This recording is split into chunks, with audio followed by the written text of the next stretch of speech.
Hello friends, welcome to StudyIQ. Friends, through this video we are going to analyze the route called International North-South Corridor, or what is popularly known as Russia-India Transport Corridor. So this route holds strategic importance for India when compared with China's One Belt One Road initiative. So let's have a look at exactly what International North-South Transport Corridor is all about. See friends, this is basically an international North-South Transport Corridor. Why it is called North-South? Because it stretches from north, that is the global north, from Russia right up to India, that is the global south. Okay, so that is why the name North-South Transport Corridor, or its other name is Russia-India Transport Corridor. So what we call today as Russia-India Transport Corridor, it was conceptualized for the first time in the year 2000 when Russia, India and Iran envisaged INSTC as a multimodal transport corridor. By that we mean it will be connected intermittently by railways, roadways and then shipways. So in order to have a better clarity friends, let's turn towards the map and understand it in a better way. See, it starts from the Nhava Sheva port of India in Mumbai. Okay,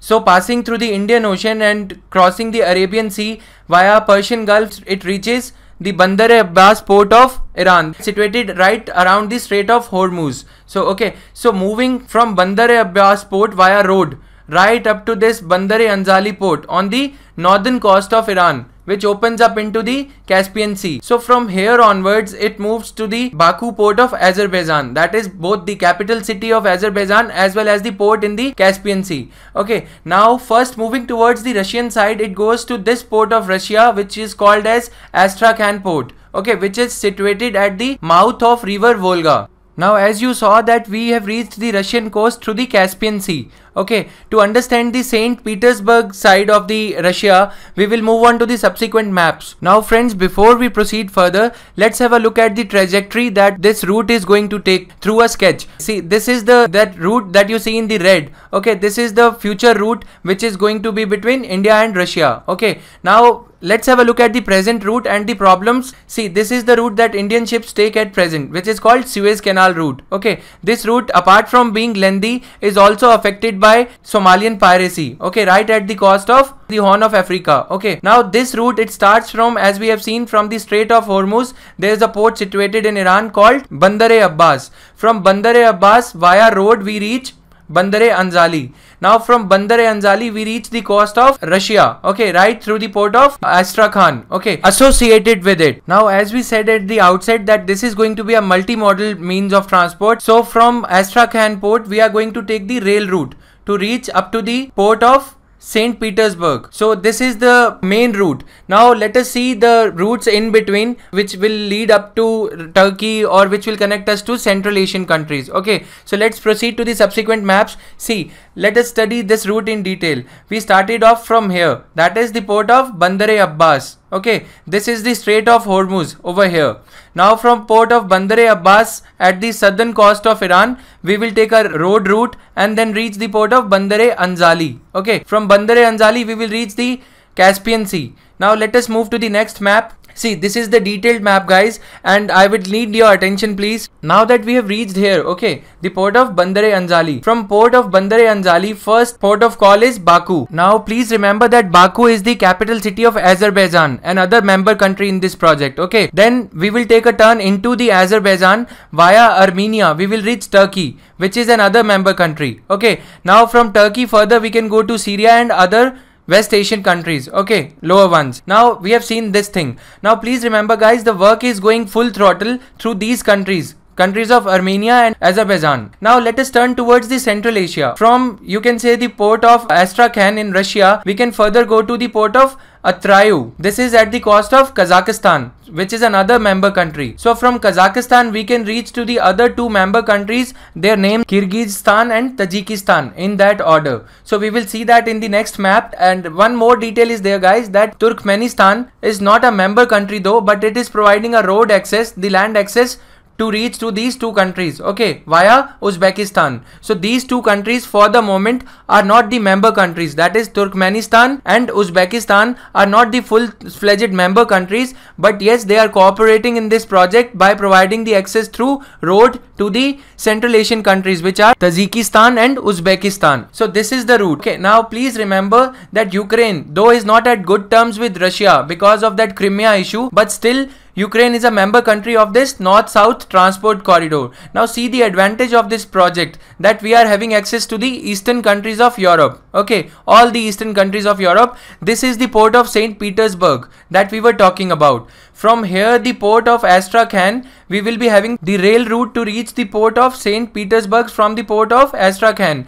Now this port of Astrakhan, as I told you, is situated at the mouth of river Volga, another important river of Russia. Okay, and the port that we need to remember in Kazakhstan is port of Atrayo. So this is one more port. Now Turkmenistan is having the road connectivity to the corridor through the port of Turkmenbashi. Okay, that is situated right over here on the Turkmenistan coast. Now other member countries of this project are, let's highlight them. So in Europe the countries are Belarus. Okay, now let me tell you here that Bulgaria is an observer country in this corridor project. Okay, now other countries, as I told you, Ukraine is there, Turkey is also a member, Armenia is also a member, Azerbaijan is also a member. Now for the countries which are left, we will have a list. We will study those countries in the list form. Now let me tell you one thing over here, that Kazakhstan, with which India has signed the civil nuclear deal agreement. Okay, so this route will be advantageous for us in the form that it will provide us access for the Kazakhstan uranium. Okay, so uranium will be able to arrive in India at a cheaper cost. Another thing, as I told you, that India exports heavily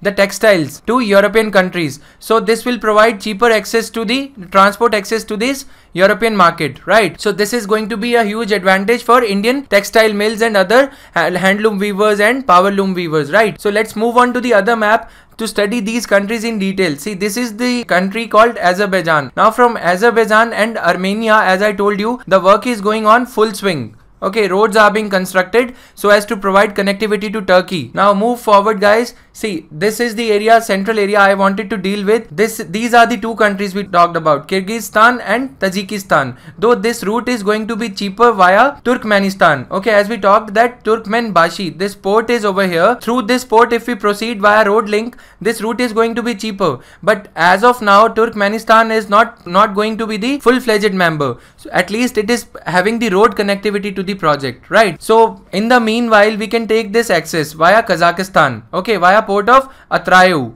over here on the Kazakhstan coast near the Caspian Sea, right? So we are going to take this route to reach to these two countries. So this route in a way is providing us access to the Central Asian market, to the Russia, and then to the European market. Okay, and also to countries like Turkey over here. So this is going to be a huge advantage for India when compared with China's One Belt, One Road initiative. So this has got economic advantage in the form of cheaper access to the European market. Then strategic advantage in the form of partly, even if partly, countering the China's One Belt, One Road initiative. Now the third advantage is the security angle. Okay, as I told you that we will be relieved of Somalian piracy threat. Okay, the Indian ships commuting from Suez Canal, they were vulnerable to Somalian piracy threat, which now they will be relieved of. Now friends, let's proceed ahead and see that as to what such developments have occurred recently, that a project which was lingering on for 10 or 15 years has kicked off the ground. First of all, the brief history. See, it's an ancient route basically. Okay, so during the Safavid dynasty, it is estimated that thousands of Indian traders were spread across the empire. Safavids, the most significant ruling dynasties of Persia, that is the modern day Iran, from 1501 to 1736. So friends, on this note, I would just urge you to read this Safavid empire a bit in more further detail so as to cater to MCQs comfortably. Okay, now in the Soviet era, up to 1990s, that is millions of tons of freight per year, okay, passed from Europe to Iran via the USSR and between the USSR and India along this route only. Okay, so this history is not quite old.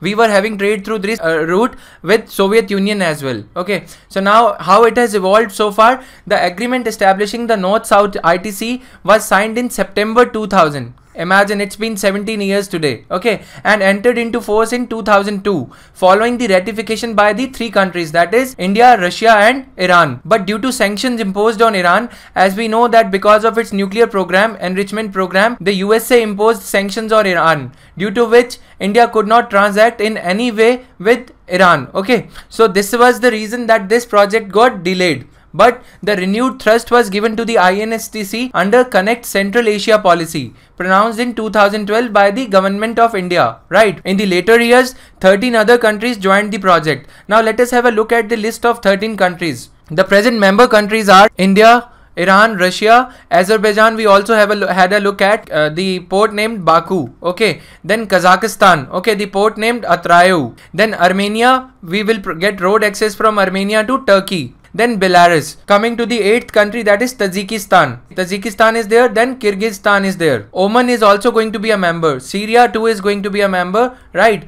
Ukraine. As I told you that Ukraine though is not at good terms with Russia due to Crimea issue. Russia's acquisition of Crimea, one of the states of Ukraine, but still Ukraine is being a party to it due to its own individual advantages to Ukraine.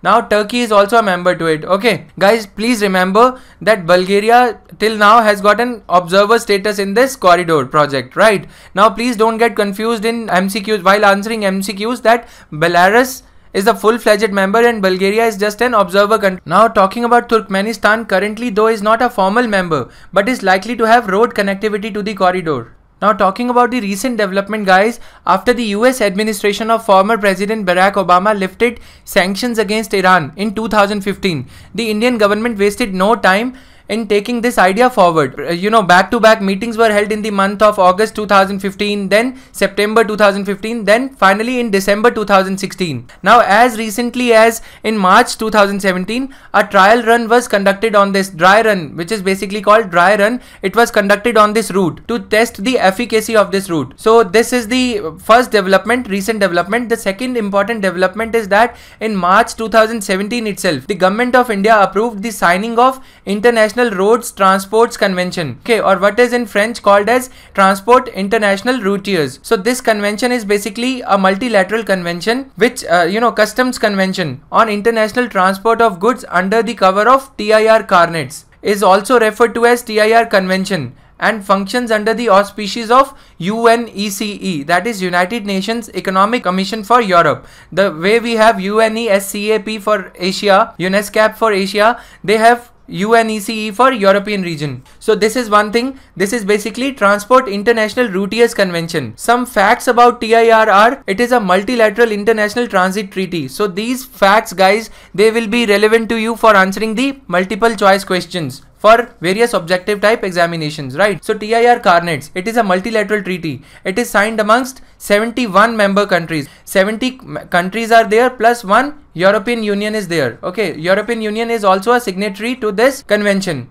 The other important detail is that it was concluded at Geneva in 1975. So over a period of time, it has evolved into a multi-member, multi-continental treaty. So another important detail is that initially it was primarily for road transport. So now it has evolved into a full-fledged multimodal transport treaty in the sense that it also recognizes the transport through ships, rail as well as road. Friends, as we saw these TIR related details, they were quite technical, not easy to understand.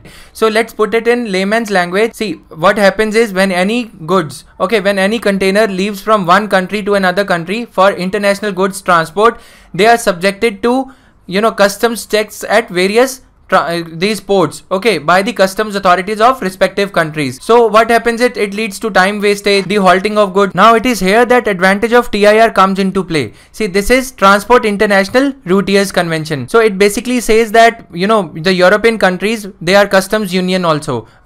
So they have created this treaty so as to rest ensured that if goods are coming from one European country to another European country, and if the country is signatory to TIR convention, so other custom authorities of one country need not be worrying about the goods being carried by the container. I hope you get my point. So at every successive customs checkpost, these containers will not be halted for security checks. So they will be given a pass, a green signal, once the TIR seal the TIR convention seal is intact. That is, it has not been tampered with. So that TIR convention seal will be a proof enough for these customs authorities to believe that the goods being carried under this container are legitimate goods. So this holds advantage for India as well as Iran. Okay, because Iran lies at the Golden Crescent. So this Golden Crescent is famous for illicit drugs trade. Okay, opium and all. It lies between Iran and Afghanistan. So this way it is advantageous for Iran, because now Iranian containers coming from Iran originating from India,